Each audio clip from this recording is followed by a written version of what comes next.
হঠাৎ একই দেখলাম, দেখুন।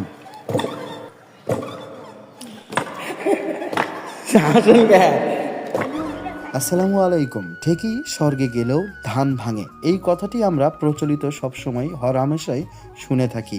আজকে আপনাদের এমন প্রাচীন ঐতিহ্য সম্পূর্ণ একটি গোপন তথ্য ও ইতিহাস জানাবো, যা শুনলে আপনারা রীতিমতো অবাক হয়ে যাবেন।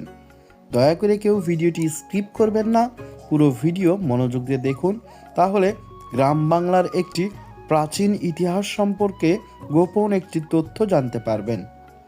তো এই যে দেখছেন, এখানে একটি ঢেকিতে আটা কোটা হচ্ছে, অর্থাৎ চালের আটা কোটা হচ্ছে বা আটা বানানো হচ্ছে। এখন ডিজিটাল মেশিন দ্বারাই এরকম আটা রহরহ তৈরি হয়ে থাকে, কিন্তু ঢেকিতে ঢেকি ছাটা আটা আর হচ্ছে মেশিনের আটার মধ্যে অনেক অনেক ফারাক, অনেক পার্থক্য রয়েছে। আপনারা যারা গ্রামে আছেন তারা অবশ্যই, যারা এই চালের আটা দিয়ে পিঠা বা বিভিন্ন কিছু বানিয়ে খেয়েছেন, তারাই বুঝবেন এর মজাটা কেমন। আর যে ইতিহাসটা বলতে চাচ্ছি আমি, সেটা হচ্ছে প্রাচীন যুগে এই মানুষগুলো এই ঢেকি দিয়েই চাল বের করতো ধান থেকে, অর্থাৎ ঢেকি ছাটা চাল যাকে বলা হয়। অনেক সময় অনেক পরিশ্রম ব্যয় করে চাল পেত তখন।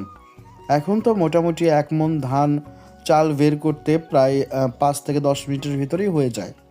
আর তখনকার দিনে এই ঢেকিতে চাল বের করতে গেলে প্রায় 1 বেল, অর্থাৎ 4 ঘন্টা 5 ঘন্টার মতো সময় লাগতো। এই জন্য এটি একটি ঐতিহ্যবাহী ঢেকি, যে ঢেকিটির বয়স হচ্ছে প্রায় আপনার 40 থেকে 45 বছরের মতো। এখনও টিকে রয়েছে ঐতিহ্যবাহী এই ঢেকিটি। আমার ভিডিও যদি ভালো লাগে, গ্রাম বাংলার ঐতিহ্য দেখতে যদি আপনার ভালো লাগে, আর আপনারা সবাই জানেন আমি একজন পশু সেবক, তো এই জন্যই আমার গ্রামগঞ্জে ঘুরতে হয়। ঘুরতে ঘুরতে এরকম ঐতিহ্যবাহী জিনিস দেখে নিজেও অবাক হলাম এবং আপনাদেরকেও দেখানোর জন্য ভিডিওটি করলাম। অবশ্যই আমার চ্যানেলটি সাবস্ক্রাইব করবেন এরকম ভিডিও পেতে, আর সবাইকে এই ঐতিহ্যের কথা ভিডিওটি শেয়ার করে ছড়িয়ে দেবেন।